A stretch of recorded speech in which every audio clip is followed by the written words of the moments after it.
Greetings, urban farmers, gardeners, and healthy food visionaries. Farmer Greg here, and welcome to the 581st episode of the Urban Farm Podcast, where every day we work together to educate and inspire you to become part of your food revolution.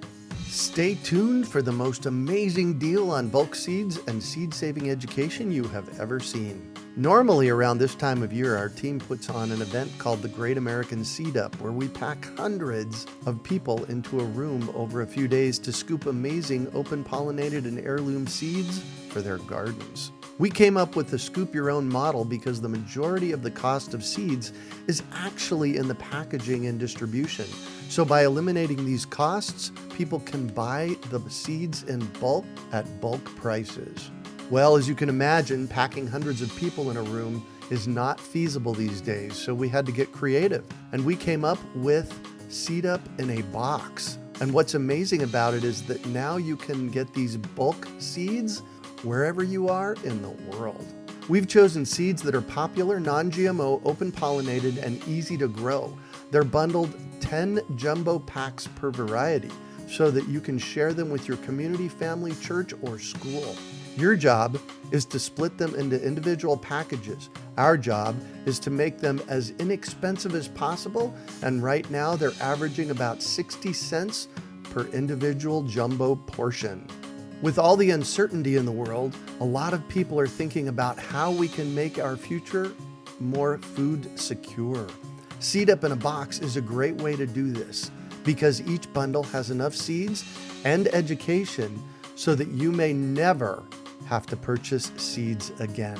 This is an amazing deal, and I'm so excited for the opportunity to take the Great American Seed Up all around the world via our Seed Up in a Box. Learn more about Seed Up in a Box and get your own bundle by going to greatamericanseedup.org. That's greatamericanseedup.org.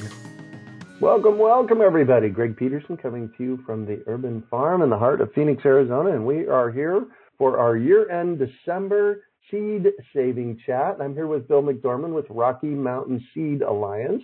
Welcome, Bill. Hello, Greg. As always, it's an honor and a pleasure to be here. Oh, and all kinds of fun, too. I just want to do a shout out to Belle. Belle is a rock star. She always comes up with our topics and keeps us on track. So thanks, Belle. We appreciate that. And this is what she sent me at 4:40 today about what we'd be talking about tonight. So let me just read this so everybody knows. Also, make sure that you know that there is the, is the chat box on? Yep, the chat box is going. If you want to start chatting, I'll chime in there in a minute. But we also have Q&A. We've got questions. So let's see. Deb from Durango already has a question in here. That's awesome. We'll get to that here in a little while. But throw us your questions because tonight is about Q&A as well. All right, this is what Belle sent me. We've covered a lot of ground this year discussing a host of topics on seeds, seed saving, and all the other attendant information required to steward this precious resource. The last edition of Seed Chat for 2020, that's right now, we will wrap up with your questions and touch on a few of your favorite topics, including seed storage, seed starting, seed and soil amendments, epigenetics. Epigenetics is a cool topic that you shouldn't be afraid of. And in fact, she said not to be feared, but just another way for plants and seeds to magically adapt, and seed viability. So that's what we're going to touch on tonight. And, I have a quick epigenetics. I didn't understand that word when we came out with it in May, and I kept poo-pooing it. It's like, we can't talk about that here because I thought it was something that it wasn't. But can you just give us in a couple of sentences, Bill, what is epigenetics? Well, epi means beyond in Latin, so it's beyond genetics. And what it's basically, it's not refuting genetics, it's not attacking genetics. It starts to help us explain the world that isn't always explainable just using genetics. And so we go beyond genetics, and basically it's the last 20 years or so discovered science that plants and humans, we think all animals, all living things have the ability to actually respond to either favorable conditions or stresses in their environments by rolling up or unrolling their DNA. And when that happens, it either causes genetic expressions to express themselves or to be hidden and not to happen. And what that translates to, I guess, practically is whether or not proteins are created and hormones are secreted. And so it's a way for, in real time, for life to respond to what's happening to it. And the exciting thing for us is the evidence now that once, say, a plant responds to a drought by rolling up and tightening some of its DNA so that some of its genes won't express themselves, and those genes are ones that actually allowed the plant to, say, transpire or breathe more. And in breathing more, it gives off more moisture. And so with, if it's giving off moisture and it's a drought and it can't take in any moisture, it dies. And so it figures out a way to close itself down and not to do that for a while. And it does this by rolling up its DNA. And once it does that, it can actually pass on to its offspring in seeds that rolled up feature, so that the plants that are born, its offspring, already have that drought tolerance. It's already in there, and it can happen in one, season. And so this is what I think as seed savers we've always been, we've noticed that, volunteers work better, or the plants that we save our own seeds from and plant again do better. But we didn't really know, how to explain that. And you can't really explain it genetically because genetic changes take place so slowly, right? It takes generations to incorporate new genetic changes, and you have to do breeding, and there's all this complication involved. But we were seeing changes. And so now we have a way of explaining it. And so that's, I guess, my discovery for the year, or should win discovery of the year for 2020, is this idea that epigenetics helps explain scientifically what we as seed savers have been noticing, and it helps us make the argument that we don't need genetic engineering, and we don't need huge, big, centralized entities that are creating a perfectly uniform industrial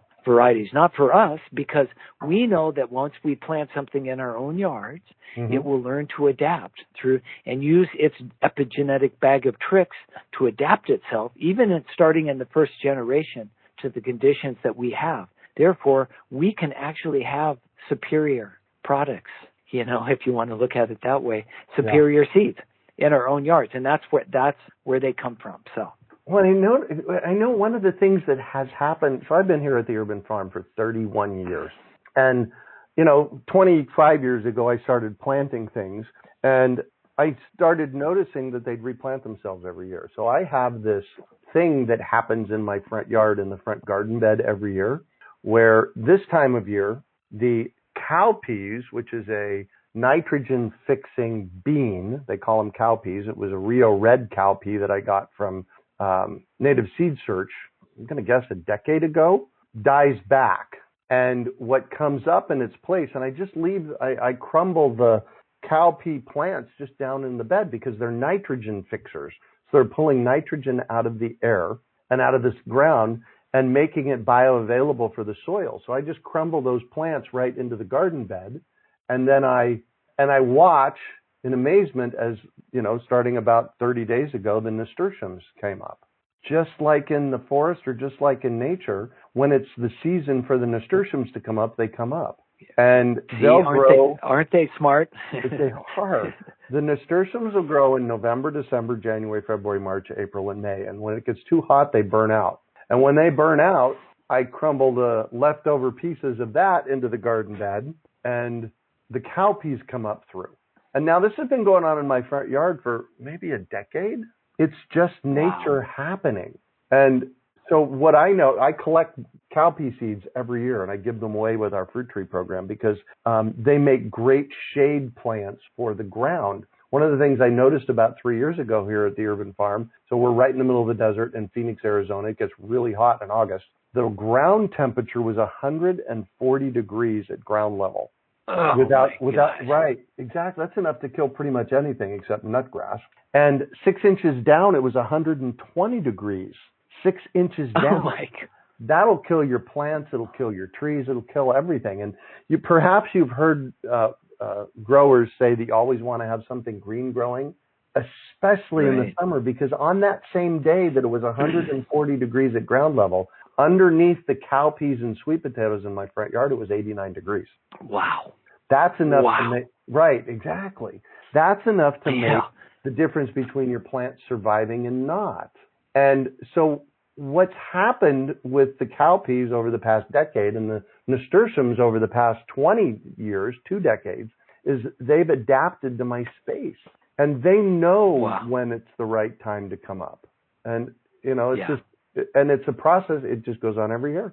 I have to do nothing except fold them in to the, into the bed at the end of the season, and they break down and make mulch for the next season. So, that's one of my most exciting things that happens naturally, regularly here in the yard. Otherwise, at any given moment, I've got 15 or 20 different things growing in my yard that just come back year after year after year, including basil and oregano and the cowpeas and the nasturtiums and lettuce and garlic. I was walking up the driveway on the south side of my driveway. It's kind of a drier area, but over the years I've put a lot of mulch down, and I noticed a garlic plant coming up, which means to me that garlic plant, because I didn't plant garlic there, so a seed blew there, and the garlic plant grew. In fact, this was so fun. I know I'm filling in a lot of space here, but I got a lot That's okay. No, I love it. Last season, it must have been like February, March, so almost a year ago, I was walking the dog, and the people across the street had a head of lettuce coming up in their lawn. That was a lettuce seed that blew over from the urban farm and started growing in their lawn. Isn't that great? Well, let's hope that they like lettuce.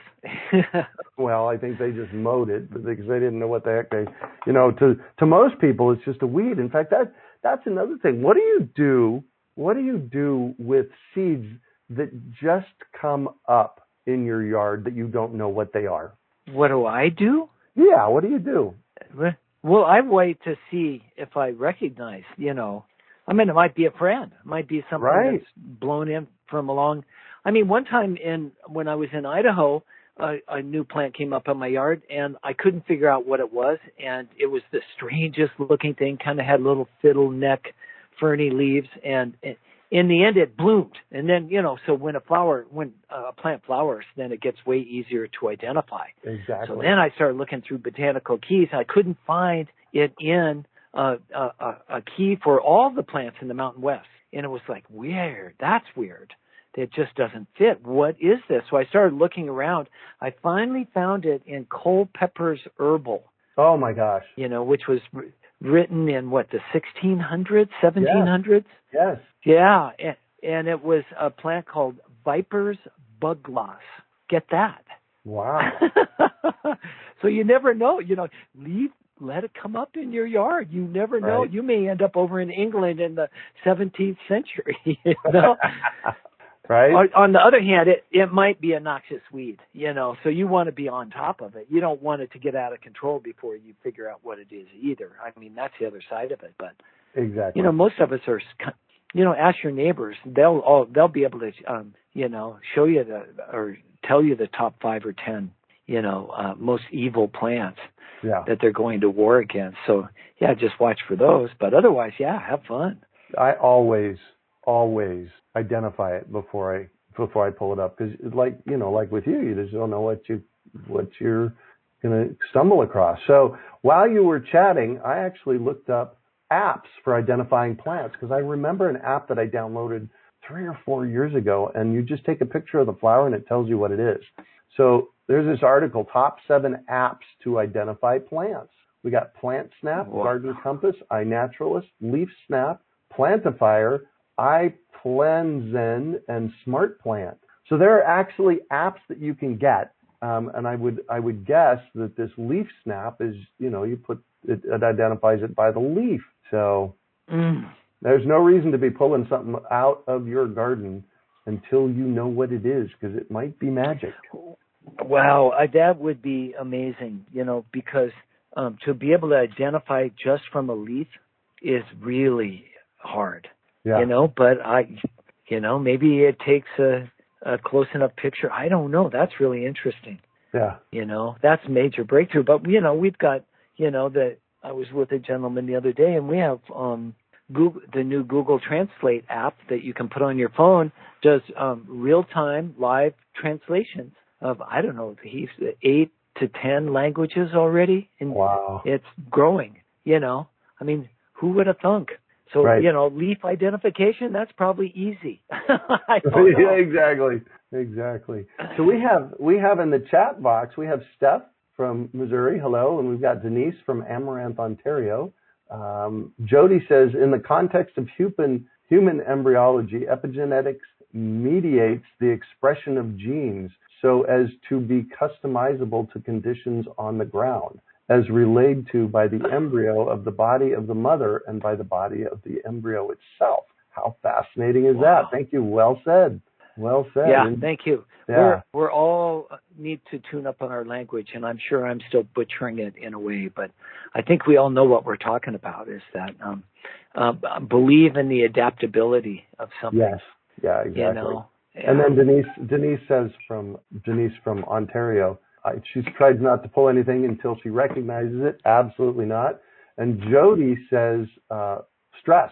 Things change because of external stresses. Well, probably internal stresses too, I would guess. Mm-hmm. So. Yeah. Excellent. So what else happened this year? I mean, I've got some ideas here, but what else happened this year that was magical in the seed arena, Bill? Well, I think, for me, the next most important thing that happened in 2020 wasn't that anything different or revolutionary happened as far as people that are involved in what I would call our seed world, the people that really understand just how important seeds are, their adaptation, and that you get the best ones by getting involved yourself. Yeah. And saving them and sharing them, and it builds community. It's just an incredible thing.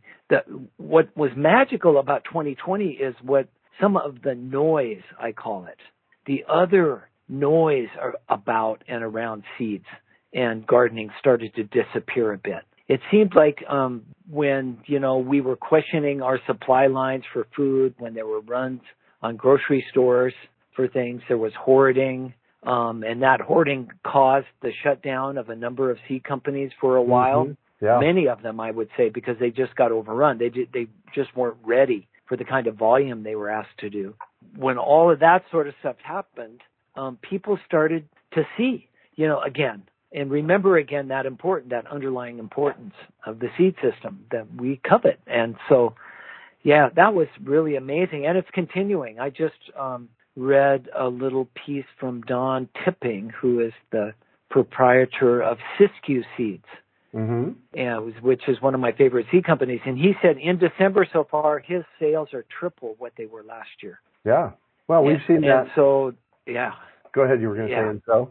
Well, I would, there's still an uncertainty about the rest of the world that's making people search and see again, what they're certain about. And what they're certain about are like the importance and the powerful nature that seeds bring to our lives. So that, to me, that's really what 2020 will mean to me in the end. Yeah. Well, we've seen that with the Great American Seed Up, as I mentioned to you earlier, we've done really well in the past couple of weeks selling seeds, because what we're doing is in the Great American Seed Up, we're bundling really farm direct seeds to you at prices that are just amazing. And, we've seen that. The other thing that we saw at Urban Farm was in March, April, and May, when everybody was stuck at home. We did all those classes. We called them the Victory Garden Bundle. Right. We had That's right.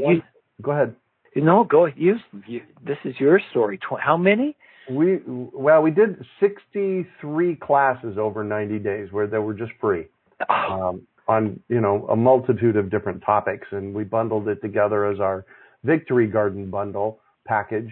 And what I was going to say was we added like 22,000 new people to our email list over in that 90-day period. that's how and that's amazing, adding that many people to our email list. That's how many people out there are like, we need to learn how to grow food.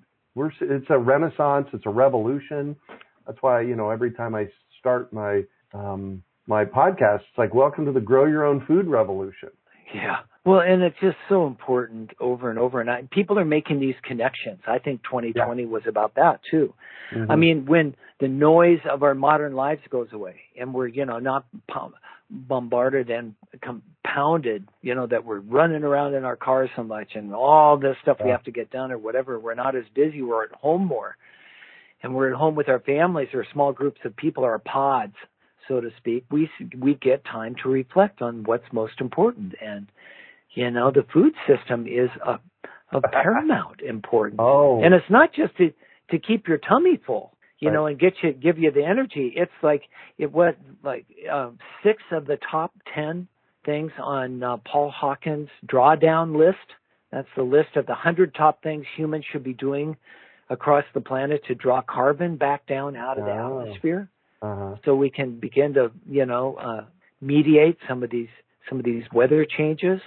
6 of the top 10 have to do with agriculture. Wow.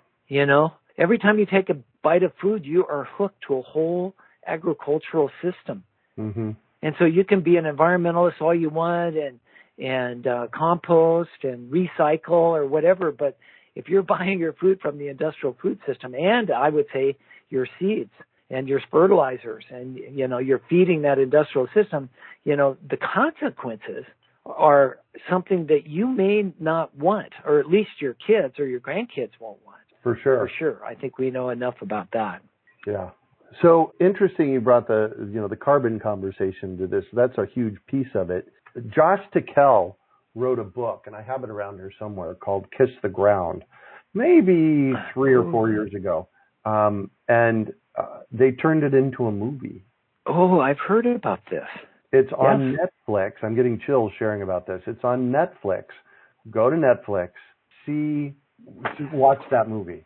I've had multiple people email me or call me and saying, Greg, and this was before I watched it, Greg, you got to go watch this movie. This is what you've been talking about for decades. And it's, basically the message is grow organic because it sequesters carbon. And so that's my suggestion for you on Netflix, a movie called Kiss the Ground. It is an amazing movie. In fact, I just realized I need to go rewatch it. We watched it once, and it was a stunning movie. So yes, yeah, I have not seen it. I've heard about it. Go watch it. Go watch it. Yeah. Well, I think that's what again, we get the news that way. Yeah. The huge centralized media system. These stories are too much at the edge of things yet. Doesn't matter how important they are. If they're not, playing to a huge, audience, then big studios and large television networks don't pick them up. And so it seems that way for a number of years now, that actually I've learned the most in independent documentaries like this. So right. I'm looking forward to it. Yeah. Yeah. So let's see here. Penn is in the house. Penn Parmenter is in the house. Welcome, Penn. They were talking about, Denise said, seeds kept me sane this year. Penn says, mine too. Well, that's excuse me. That's assuming that Penn was sane in the first place. Oh. He's like all the rest of us. Is that what you're saying? No, Penn. I'll just come out and say it. Penn is crazy in the most beautiful, wonderful, way, and I love that about her. And so it's just a funny statement. She was one of our presenters at the Global Seed Summit. And I got to interview her. Well, I didn't interview her. She presented. And she's actually been on the podcast along with Cord about his greenhouses. But we got to hear her story. And her story is ripe with seeds. It's amazing. So good work out there, Penn. Oh, and Penn says seed orders are bonkers. Yeah. Right. Thank you. Another sign, and that's good. That's what we want. We want to get as much diversity out there. I know Penn is dedicated to teaching her own customers how to save their own seeds. Yeah. And that's what it's all about. Our whole idea of a new seed company is not a company that sells you all your seeds every year. Nobody wants that unless that company's across the street from you, right? Because they're growing all the seeds right there. Then they're adaptive, but nobody has that. And no company sells, all their own grown seeds. And so, what we want is to teach our customers to take those beautiful, wonderful seeds and learn to adapt them in their own place. And then the job of the seed company of the future is to continually come up with new and better varieties and selections of those varieties. So you'll always want to try something new because we love that part of gardening. We don't want to give that up. Well, I got the Rare Seeds catalog. Anybody else get the Rare Seeds catalog this week? And there's a seed in there that I want to order. There's a beet that grows 6 feet long. Oh. They were showing these. They were huge. It's like, oh my God, Heidi, I want to get a packet of those. Baseball bat beets. Yeah. Well, they were thigh size, some of them. Oh my God. So there's so many, and I have Cornucopia. I have around here somewhere. That's a book that came out of the early 90s. Oh yeah. All the edible plants on the planet, and there's so many different kinds. And what you really want to be doing is finding those varieties that are the rarer varieties and grow those out for seeds. Oh yeah.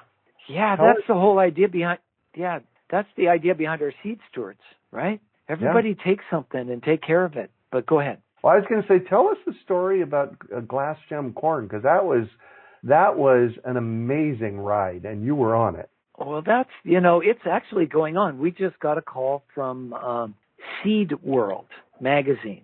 Uh-huh. And they're doing their second article on glass gem corn.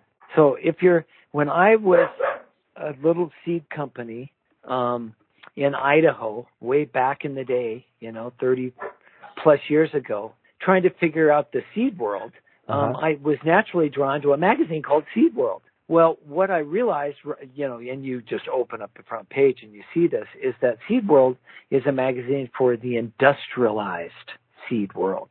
The large scale, huge industrial seed world. And so for them to be interested in glass gem corn after these, how many years has it been now? For me, about 10 years. That's really amazing, that they're even waking up to the beauty in corn. It doesn't yield, doesn't feed, you can't, all the other values that industrial agriculture has for corn. Almost none of those can be found in glass gem, and yet they want to do stories about it. And I just think that's a sign again of how the world's starting to change. So, yeah. So, I'm not going to speak at length, and I think we've talked about it before, and I think you've had Greg Shane on. Have you done a podcast with Greg Shane? I don't think so. He's the guy that that nurtured it, let's say. Right. We'll call it stewarded it. It was his teacher, Carl Barnes, who was part Cherokee, who really started the experiment.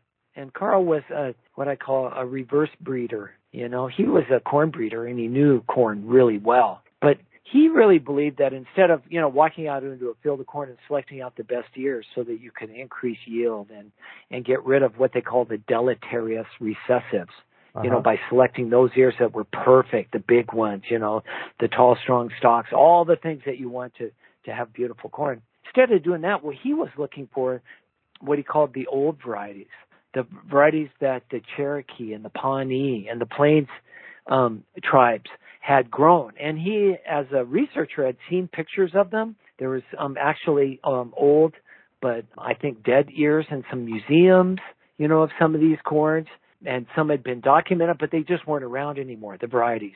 And so he just kept, he was a collector. He was collecting his whole life. He was trying to find those varieties, and he couldn't find them. And so as he got older in his life, and this is my part of the story, maybe it was a vision, maybe he just knew this all along, but he wanted to find those varieties. And so what he did was get all of the old varieties he could find and grow them together in a field and pray and sing and call back the ancestor corns so that they would reform genetically and come out as the old varieties. And which is a really interesting, that's the opposite of what modern plant breeding is. We're always, selecting out and making things more genetically uniform. This was like make the biggest mess you could and then realize that you individually could have an effect on it.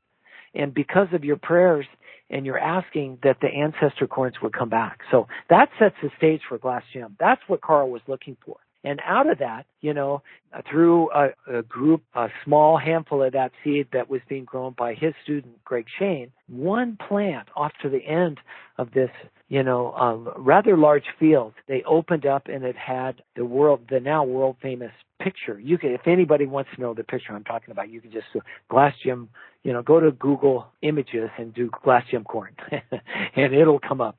And it's the one that with the totally clear, they look like diamonds and emeralds and sapphires in corn and colors that nobody had ever seen. I'm sure somebody had seen them, but none of us that have been around, corn in the limited lifetimes that we've had seen. And so it started a revolution. And it was, I think back now, it happened just about the time social media was starting to grow. Yeah. And what that meant was that we could share pictures instantly with people all over. And all of a sudden, here's corn, an 8,700-year-old crop. It's a tropical grass from Mexico. It's been hand-selected largely from indigenous women, and improved over that period of time. And all of a sudden, in the early 21st century, voila, here comes an ear of corn that is perfect for a picture on social media. Yeah. And so when we finally posted it, it brought down websites. People copied it off the Discovery Channel. We heard, there were some really big websites that posted this picture, and there was so much activity around it that it caused trouble in the beginning. And I remember that. When we finally grew it out, Greg gifted me some corn really early in the process, and I had 3 handfuls, and I knew I needed about 500 seeds to grow out a pretty good crop.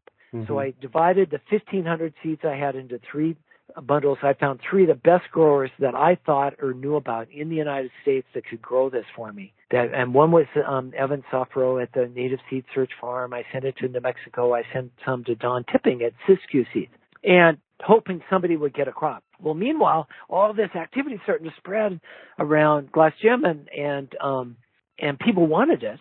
And so we started selling it. Even before we had the seed, it turned out Don had a beautiful crop. The seed came in. And I remember it was, Native Seed Search nonprofit. We needed the money. So we were selling the packets for $6.95 a packet, I think. Uh-huh. And the idea was that was just helping really cover our costs. Yeah. My personal thing is I don't want to sell seeds, but the shipping and handling, the organization, and it was a donation to Native Seeds. People were buying those $6.95 packets and putting them on eBay. Yeah. And they were going for $60 a packet. Wow. In the beginning. And so that's the start of the glass gem story. It's going on. Greg Shane, if you come to the Rocky Mountain Seed Alliance website, there's a place where you can sign up to be a glass gem steward, and Greg will send you the latest iteration of the seeds as he works on the project, and he'll put you in touch with the other people that are of like mind. I would say they're very prayerful and see this as a sacred project. And you can get some of the best seed there is in return for learning to be a steward. Yeah. And helping, keep the project alive. So cool. So let's see. I got a couple of questions. And while you were chatting away there, I'm trying to fix. Karen says, "Is the Victory Garden bundle still available? Something to watch when it snows here in Flagstaff." Yes, Karen, I'm working on that. When I went to the page on our website, I realized it was broken. So as soon as I get that link fixed, and Janice is working on that as we speak. Denise says, "My chickens won't eat glass gem corn, LOL." But they form a perfect circle around it and get quiet for 60 seconds every morning. Yeah, there you go. So Deb, yes, I did get your message so you guys can come to this link. Well, this is not going to work anymore because in January, we're not going to have a seed chat in January. They'll start up again in February. We're going to be doing them in Zoom. So Deb says, "I have been growing corn for about 5 years from what was originally Rio Grande Blue from Native Seed Search. I get some beautiful corn from that, and I select the best 100 cobs and plant 400 to 500 seeds each year. I've always had a fairly high percentage that have what I call bullneck.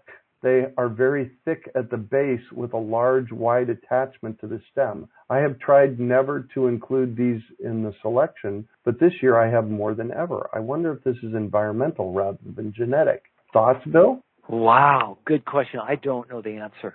I do know the origin of Rio Grande blue corn, and it comes from a huge mix of blue corns. And so who knows what's inside? Mm-hmm. So it's possible that it's just coming out, even after all these years. But I don't know. I can't tell you for sure. Yeah. Well, let's think through this real quick. She's been doing it for 5 years.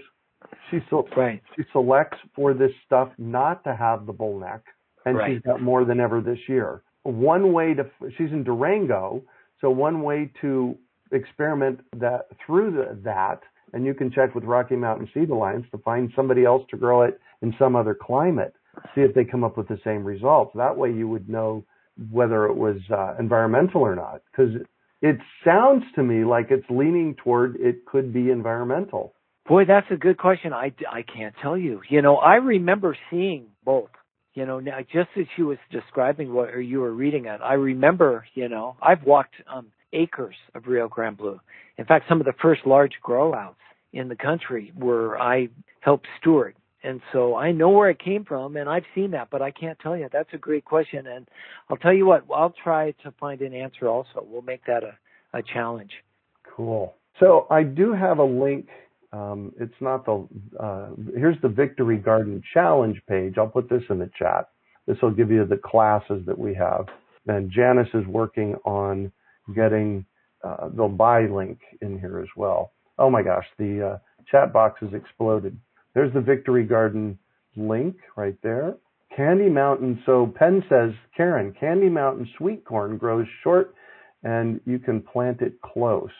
Interesting. Great corn. Yeah. Check over it, guys. Jump into the chat box. There's a lot of chatting going on. Yeah. Any other thoughts, Bill, on seed storage? So let's just review that. Well, we've got a few minutes here left. How do we store seeds? And I don't want a 30-minute. I want a 3-minute version of it. Well, and we do talk about this quite a bit, but it is the most asked question. So for the people that are newer, welcome. We love having you here. And Greg and I bounce around a lot of different topics, but seed storage seems to come up every time. So cool, dark, and dry. Yeah. Don't overthink it. Keep it below 80 degrees Fahrenheit. That's what cool means.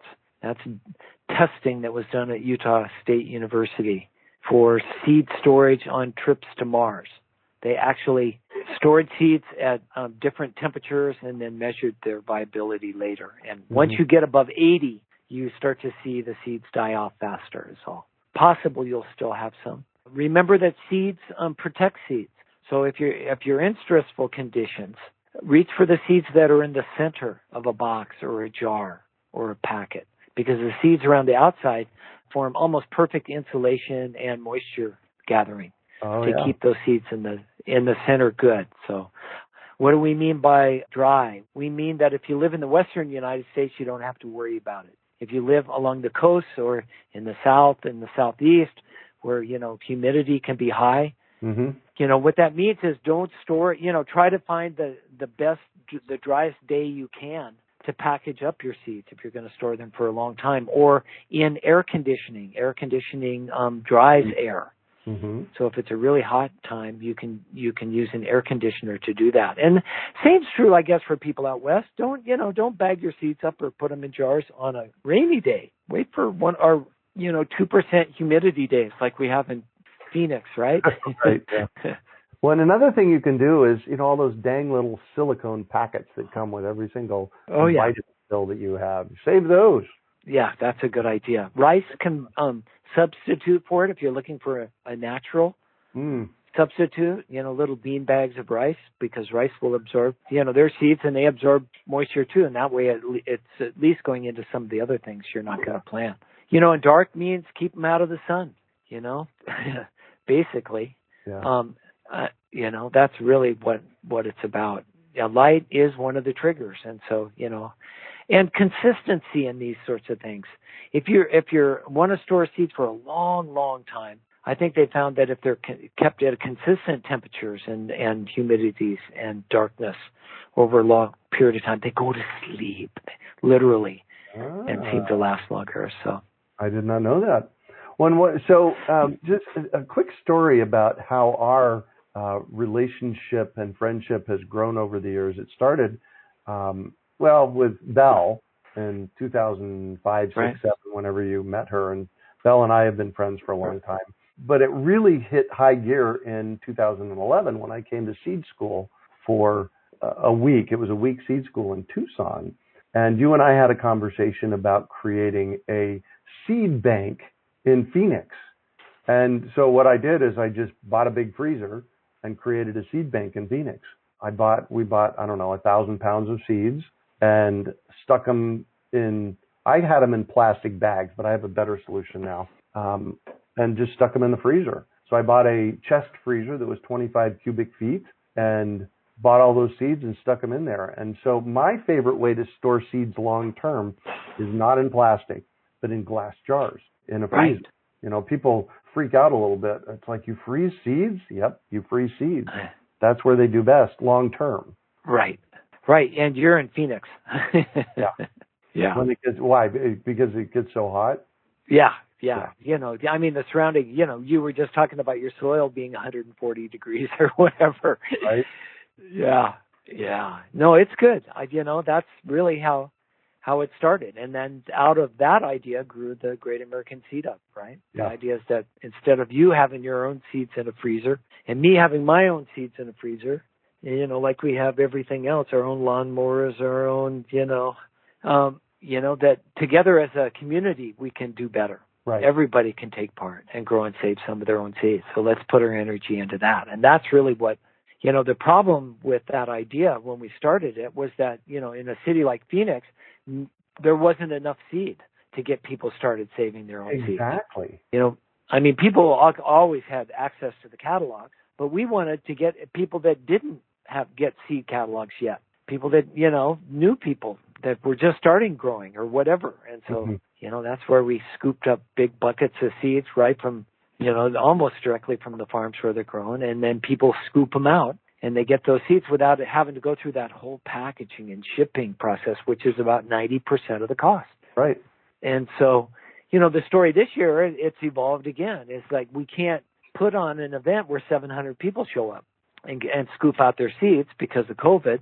So we've organized a bit and done some packaging so that we've got bundles of 10 so that you can have your own little mini seed up where you are in your pod with your family or club or whatever. And so we provide the seeds in the little bags and the carts and everything, and then you guys all package them yourself. And so you're still getting a hugely better deal, and you're getting good seeds that you can start adapting right where you are. Yeah. So that's the important thing. That's an amazing adventure. From that in 2011, where I bought 1,000 pounds of seeds, but it didn't solve the problem. And so we iterated it out to what now is called the Great American Seed Up. And, we were doing it up to this year. We were doing it once a year, and 600, 700, 800 people would show up and scoop up their own seeds. And so what we've done is we created, and thank you, Belle, again, she came up with this idea. We called it Seed Up in a Box. And you can find out about it at greatamericanseedup.org. And what we've done is we've packaged 75 different varieties of seeds that you can buy, and you get a 10-pack. And you get a 10-pack and 10 baggies and 10 information cards about that seed for each variety that you buy. And, that's been going crazy. People are interested in doing their own Great American Seed Up. But, I want you to tell the story about the lady in Montana. She called you, I'm paraphrasing here a little bit, but she called you and said she wanted to buy a bunch of seeds. And what her problem was she wanted to integrate them, have them available for anybody. And she wanted to do one thing. And I think that one thing was similar to, did I give you enough information to know what you're talking about? Okay, go. Well, it was survival seeds. She'd been watching Fox probably, and Glenn Beck was on there for about a year, with this survival seed tube thing, this bomb-proof, PVC package with, 100 varieties of seeds or whatever, just in case the whole world blows up. And this commercial was on in between, get your gold and get your guns and get your seeds. The bless them, the preppers, preparing for the end. That's their scenario for what's going to happen to industrial society. And so since we're like Yogi Berra and we can't predict the future because we don't know what's going to happen, we have questions about that kind of a scenario. But anyway, when she called me up and said, she wanted to buy a bucket, I was selling buckets of seeds. And I did it because they stored well and for families or whatever. But, at the end of the conversation, I said, well, it's just not going to work. I could tell she was a survivalist of sorts. And she said, what, the seeds aren't going to work? And I said, oh, no, the seeds will work. I said, it's just highly unlikely that, anybody, and this is after I've been in the business for 25 years or something. I rarely meet, they should have a contest like this. Pass out buckets or packages with 25 different vegetables in them and to 100 different gardeners and say, go, you grow them all. And then we'll meet you at the end of the year and see how successful you are. How many of those 100 gardeners are going to actually pull it off? If the weather doesn't intervene, hardly anyone I know has experience growing all 25 garden vegetables. There's a few people out there, but it just doesn't work very well to grow. So I was thinking along those lines, like if somebody's trying to survive and they think that these 25 seed packets are going to save them, you better have a lot of experience first. Right. And then secondly, the reason it's not going to work is that, their whole scenario is that the grid goes down, that there's no food in the grocery stores, that, there's no distribution now and we're hungry, but we've got seeds, we're going to grow our own food. Well, if you think about that scenario, that's pretty shallow too, because how long is your garden, even if you get it to work, how long is that garden going to work for you in a society filled with hungry people, starving people, right? Yeah. That have average 2.3 guns per person. I mean, that's America, especially the West. It's even higher in the place where she was. So she goes, oh, didn't think about that. And she said, so she had I really love people to ask questions. She goes, so what would work? She wasn't going to give up. She just wants to know how to survive, right? And so I said, well, what would work is everybody in your valley having seeds and being able to grow them. Then nobody's going after each other's stuff and you can share. Yeah. Just think about it, how much it turns a nightmare into a miracle in a way. So she said, I'll call you right back. When was right back? And I go, well, it was about, it was a couple weeks actually. She did call back. I never, I was getting lots of calls. I had taken over 1,000 phone calls a year for 20 years. Wow. My little garden seed company. And so, there's another, Well, 2 weeks later, she called up and she said, okay, I got it all organized. We've got the Idaho Stake, it's called, which was sort of the regional organizer for the Mormon churches in that part of central Idaho. She said, the bishop said, fine, we can use the church. What we'll do is we'll bring all the seeds here and we will figure out how to distribute them to everybody. So we started working through the costs or whatever, and then I finally said the same thing that I just said a few minutes ago. 90% of the cost of a packet of seeds is in the packaging. Yeah. So I was saying, why don't you guys buy them unpackaged and figure out how to package them yourselves?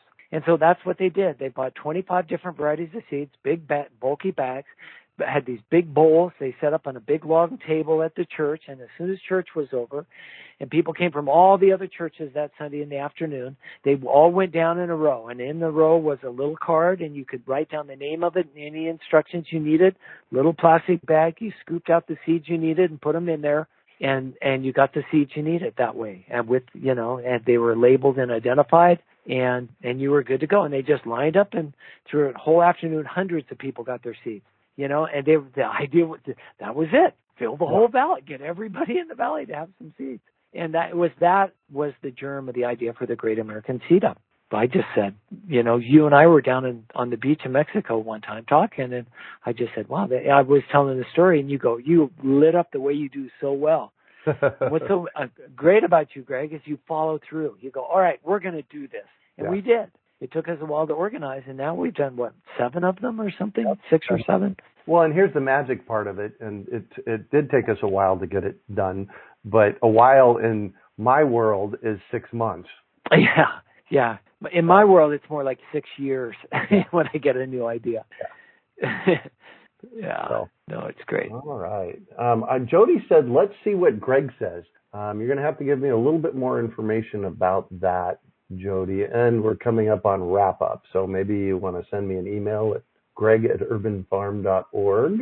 And threading it back a little bit, maybe she's talking about my question about, pawpaws from seed.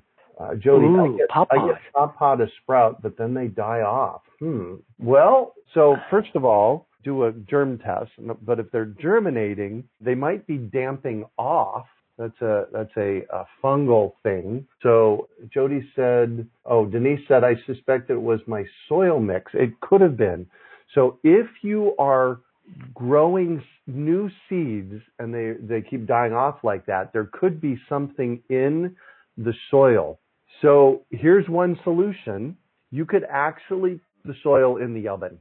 I know it seems counterintuitive because you are killing the good in the soil, but if you want a seed to grow and not damp off, if you cook the soil in the oven first, that's going to kill everything in the soil, and it's going to give you a medium to get that seed started. So if they keep dying off there, check out something called damping off. If it's not damping off, if say they're just growing up and they look okay and then all of a sudden, they start to get yellow and die later, it could be that the soil mix is wrong, that it's too dense. And I was in Yellow Springs, Ohio, and the craziest people I met in the seed school we did there were all into pawpaws. It was like, you've never heard of pawpaw? They were so excited to tell me about it. Anyway, I saw kind of what its native habitat is, and that's what they do. They go out into relatively undisturbed forests and just gather them. That was their big thing. But it's, I would say hardwood leaf mold. When you walk into a forest that hasn't been touched for a long, long time and it's got kind of a spongy ground from years and years, if not decades or hundreds of years of leaves and all that stuff that falls on the ground. My guess is that that's their environment, that they like that. There might be some symbiotic relationship with the stuff there. So, you want to recreate the soil that they came from. Yeah, exactly. And, direct into the ground may work, Becca said, do pawpaws do better direct seeding in the ground? I can't grow pawpaws here. It's wrong environment in Phoenix. So I don't know about that, but direct seeding might work really well. I have found, and we mentioned this earlier, that the volunteers in my yard are stronger plants, the ones that just come up year after year after year. So, right. Well, any last thoughts, Bill? Oh, I'm ready for 2020 to be over. Oh, yes, that is the case. What a celebration time. Bizarre year we've had. Yeah, blessings to all of those that gardened this year to help your families, to help your communities, to help the world. Yeah. Lowered probably your carbon footprint. You probably improved your own health, which took, pressure off our stressed healthcare system. Yeah. I mean, it was just a great year. And you were probably one of the saner and more centered people in a world that from time to time was freaking out. Yeah. And so bless you all for being involved in gardens and seeds. Right. And let's hope that 2021 is a better year. Yeah. Amen to that. Amen to that. And I also just want to do a shout out. There were 35 people here this evening, which is awesome. Usually we get somewhere between 30 and 60 people show up for the live event. The good news is that they're all built into our podcast. So you'll be listening next month. Actually, this recording will come out in February. But if you want to listen to past podcasts of our seed chats, there are, I think I counted them the other day. There are 30 some of them, Bill. So we've got all. Wow. Yeah, I know. We just keep doing it. And wait till you see what we come up with next year. We got some exciting plans for next year about, we're going to not only do the monthly seed chats, we're also going to do monthly gardening chats. So. Oh my gosh. So, this is getting good. Yes, it is. Hey, we need, the more we can talk about good things, I think it's better. Exactly. So greatamericanseedup.org. What's your website, Bill, for the Rocky Mountain Seeds.org? RockyMountainSeeds.org. And I am at urbanfarm.org. So thank you. Have a wonderful, wonderful holiday season, and we will catch you on the flip side. We hope you enjoyed today's episode of the Urban Farm Podcast. Remember to listen for tips, advice, and resources to help you on your journey with urban farming. You can find us on the web at urbanfarm.org or send us an email to podcast@urbanfarm.org. In the words of Vincent van Gogh, great things are done by a series of small things brought together. Be encouraged that with each lesson learned and skill developed, you are one step closer in the direction of your dreams.